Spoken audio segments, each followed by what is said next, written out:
Every day since November 1998, the International Space Station has been orbiting the Earth at a speed of 28,000 kilometers per hour.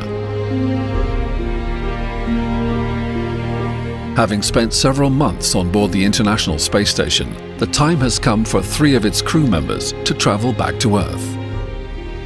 The return journey aboard a Soyuz capsule takes 3.5 hours. Before it can start, there's a lot of preparation to do, both in space and on the ground. The normal landing site for the Soyuz is Kazakhstan. A group of ground-based experts prepare meticulously for this operation. They take into account the current orbit of the station and then select the most appropriate landing site on the ground. The landing site is checked by the search and rescue team to make sure that the terrain is flat and free from any obstructions that could complicate the landing. The search and rescue team is able to operate even in extreme weather conditions.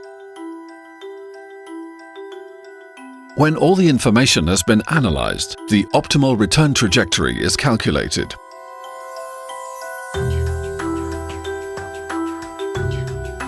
One week before the Soyuz undocks from the station, the instructors and controllers located in the Mission Control Center near Moscow conduct a remote training session with the crew and the onboard simulator.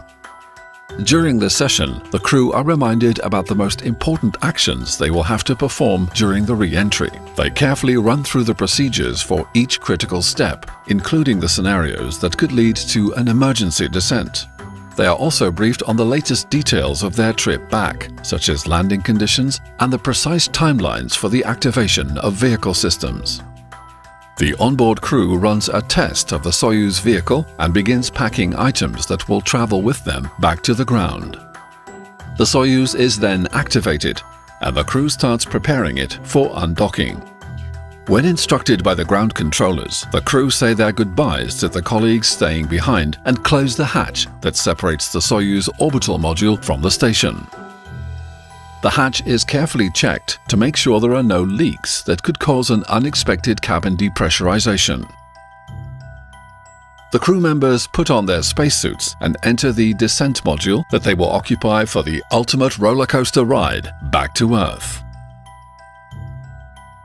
Former astronaut Frank de Winne is now head of the European Astronaut Center in Cologne. He remembers clearly the emotions he felt as he was about to leave the International Space Station. Wow, today I'm really going home.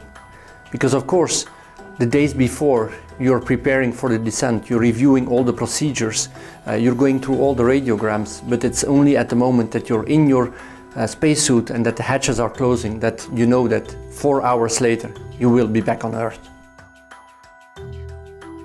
Both crew and vehicle are now ready for the undocking sequence. The Russian segments of the station have several docking ports for hosting Soyuz vehicles. In this example, the vehicle is going to undock from the so-called service module. In this case, the undocked Soyuz reaches an orbit below the station. The orbital velocity of the Soyuz also increases. Sometimes, however, the Soyuz is docked to a port underneath the station. In these situations, approximately 40 minutes before the undocking, the station changes its orientation.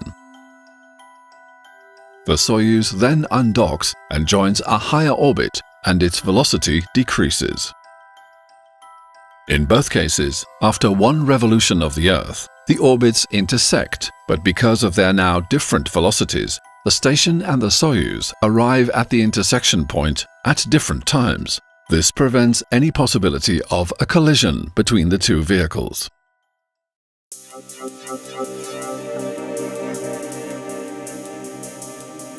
When the flight director is ready, a go is given to the crew to initiate the undocking. The crew commander issues the command to open the Soyuz hooks. These are the only mechanical devices holding the vehicles together. After approximately 3 to 4 minutes, the hooks are fully opened and the Soyuz is no longer firmly attached to the station.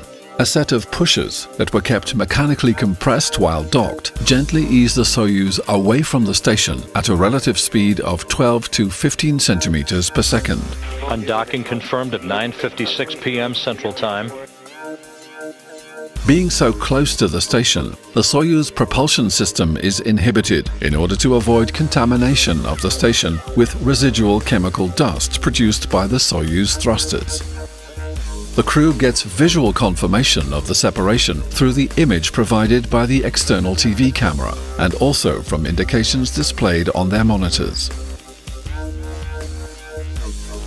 ESA astronaut Paolo Nespoli returned to Earth aboard a Soyuz spacecraft at the end of Expedition 27. I didn't actually felt the detach when we detached from the station. Physically, I did not feel it.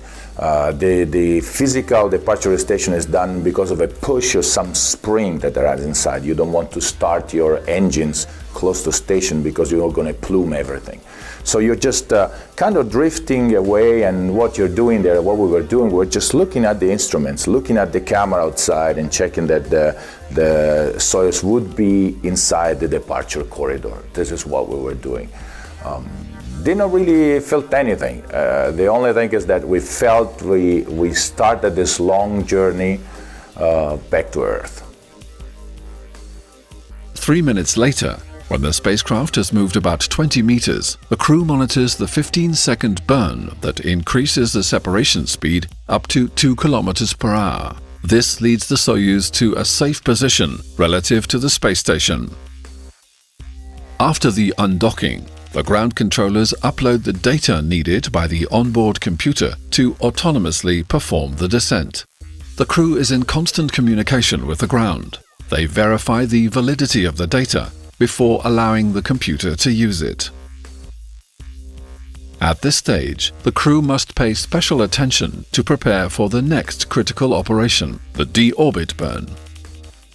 As can be seen, although the Soyuz is now far away from the station, it is still orbiting the Earth at an altitude close to that of the ISS. The purpose of the deorbit burn is to force the Soyuz to decrease its speed. As a result, the trajectory of the vehicle changes and it re-enters the atmosphere. The atmosphere acts as a natural brake and does most of the work in slowing the Soyuz down until a set of parachutes opens and ensures a relatively soft landing. This braking is achieved by using the main engine located in the rear side of the spacecraft to push against the direction of travel. The required orientation and duration of the braking impulse must be precisely calculated and achieved because it directly influences the steepness of the re-entry path. If we don't burn enough, then we have still too much speed and we will still be too high in the atmosphere, and we can actually skip off the atmosphere and then go further into space. And that, of course, would not be a successful re-entry. On the other hand, if we burn too much and we come in too steep, then we will have too much speed when we are in the lower parts of the atmosphere. The heat that is normally around 2000 degrees Celsius will be much higher and we have a risk of burning up. So also therefore it's very critical that we do the correct deorbit burn and that we really fix this around 120 meters per second. To achieve the correct burn, the main engine fires for exactly 4 minutes and 45 seconds.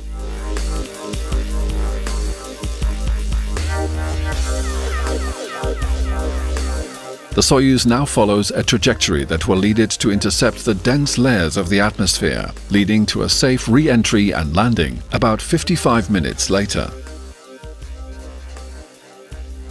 As the vehicle travels along its trajectory, about 30 minutes before landing, and at an altitude of roughly 140 kilometers, it separates into 3 parts: the orbital module, the descent module, and the instrument compartment.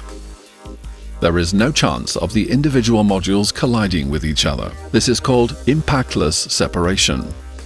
Only the descent module hosting the crew will make it back safely to Earth. The other 2 will disintegrate and burn up in the atmosphere. The separation of the spacecraft in the 3 parts is happening through several seconds because there are several parts that gets detached after one or the other. All of these actions are done with explosive bolts or explosive implements. seen from inside of the spacecraft, it felt like there was somebody outside the spacecraft with a sledgehammer that was hammering here and there, up and down. And so every few milliseconds, the spacecraft was shaking with this bang, bang, bang, bang, bang, bang. It felt really interesting, actually.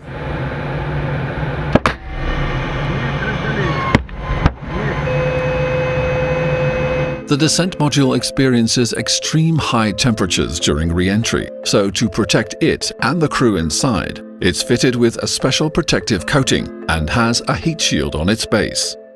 As the atmosphere becomes more dense, the descent module positions itself so that its heat shield points forward. The capsule is about to enter the Earth's atmosphere. This will be the most stressful part of its journey home. By the time we were supposed to re-enter the atmosphere, I actually looked out from our window and I actually looked, we were tumbling. And I was a little bit puzzled because I thought we need to re-enter in a special angle. So I started looking at procedure, we did a few things, and when I looked out again, I saw that we were already inside this plasma things. It was getting really red, and actually the window was getting pretty dark. What was happening that a plasma stream is actually burning the outside layer of the window, which has a protective cover. So it was kind of interesting. At that point, I really did not feel that much. I mean, the gravity starts grabbing you, but it's very gentle at the beginning, and you actually use it to feel or go into the seat and buckle up, pull your straps so that you really lay into the seat. It was an interesting feeling. The descent module follows a path that is similar in shape to that made by a surfer riding a big wave. Like a surfer, the Soyuz is able to make small adjustments to keep itself on track. So how is the trajectory of a free-falling capsule controlled? Even though it doesn't have wings, the Soyuz capsule is able to change the way it flies through the air. The design of the Soyuz enables it to do this. The capsule's lift increases when it rotates in one direction and decreases if it rotates in the opposite direction. In this way, the capsule is able to keep to its planned trajectory. As a side effect, this rotation also induces a sideways displacement of the module. This effect is very useful because it gives more flexibility for the selection of the landing site. This sideways maneuver has already been taken into account when selecting the optimum trajectory. During the descent in the atmosphere, the crew feels the effect of the deceleration when their weight exceeds several times their own weight on the ground. The maximum G-load, 4G, is experienced when the capsule reaches an altitude of roughly 35 kilometers, when it's already been traveling for 6 to 7 minutes in the atmosphere. Gravity is a very, very strong force. We do not understand here on Earth how gravity has such a hold on our body, on what is around us. You do feel it when you come back from space, because now you have been in a non-gravity environment for a long time, and then you see all these forces grabbing you. You look at stuff and you feel your hands are heavy, you feel your watch weighs a ton, your books, the materials around you, your head, it's extremely heavy. And it's really, really, really a very strong feeling. In the unlikely event that the automatic control system fails, the crew is able to use a manual hand controller as a backup. They train extensively to prepare for this possibility. Another option is the ballistic descent. The spacecraft starts spinning and flies a much steeper trajectory without any additional sideways displacement. The G-load in this case will increase up to 9. When the capsule reaches an altitude of 10.5 kilometers, its speed has already decreased from 28,000 to 800 kilometers an hour. In order to further decrease the speed, the parachute cover is jettisoned and a series of parachutes are deployed. At the end of the atmospheric re-entry, you really start hearing the noise of the wind and the sound. You're almost breaking the sound barrier. Then in the opposite direction, of course, you're coming back into the normal area of flying.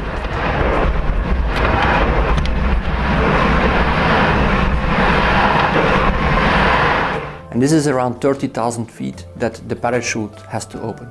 This is actually a very critical moment, and it's one of the only things in the Soyuz where the crew does not have a manual override. So this is only an automated system. So far it has always worked, and we also have a backup parachute that can help us in case that the main would not open. But it's also a very violent moment. You can imagine this 2,000 kilogram capsule that is soaring at the speed of sound through the atmosphere, and then all of a sudden you have a parachute that opens on the side and that pulls on you with a little string. It's almost like a yo-yo, and you see the capsule going all around. It's much worse than in a roller coaster because it motions in all directions, and it's a little bit scary for some of us. For some others it can also be fun to say like, oh, this is the best ride I ever had. Then, a few minutes later, at a height of 8.5 kilometers, the drogue chute finally deploys the 1,000 square meter canopy of the main parachute. This slows the capsule down to a speed of 22 kilometers per hour. The capsule is suspended under the parachute with a specific angle relative to the ground. This angle helps the capsule to dissipate the heat accumulated on its surface and structure during the re-entry. But then everything calms down, of course, once that the main parachute has deployed. You really can't to the calm air after this whole violent re-entry, the violent opening of the parachute. Then you're hanging safely, slowly descending to the earth underneath your parachute. And this is actually the first time that you know, yes, I'm safe, we're gonna make it. At an altitude of roughly 5.5 kilometers, the frontal heat shield and external window glass are jettisoned.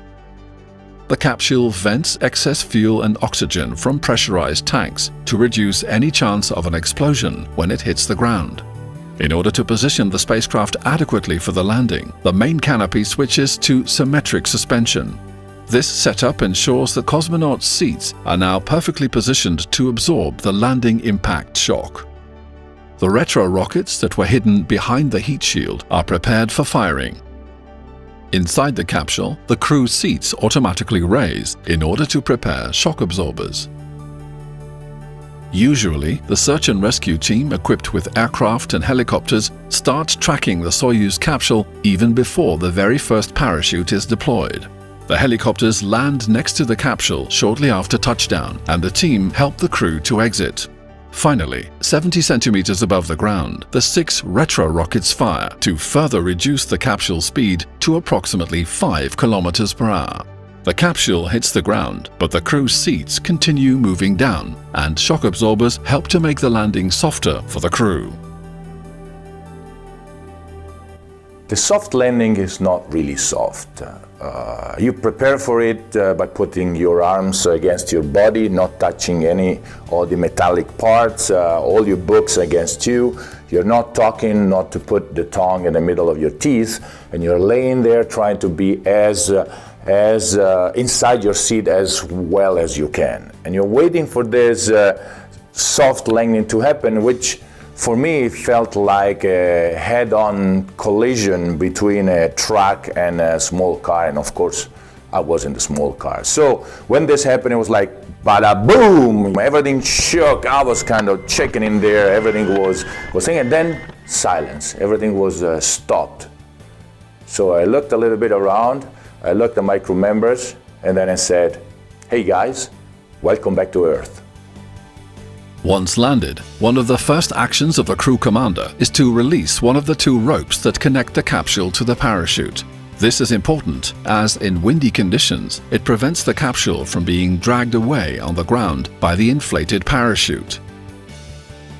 You know that you're on the ground, you hear the voices of the rescue troops that are next to you, and you know that 5 minutes later they will open up the hatch and you can breathe fresh air.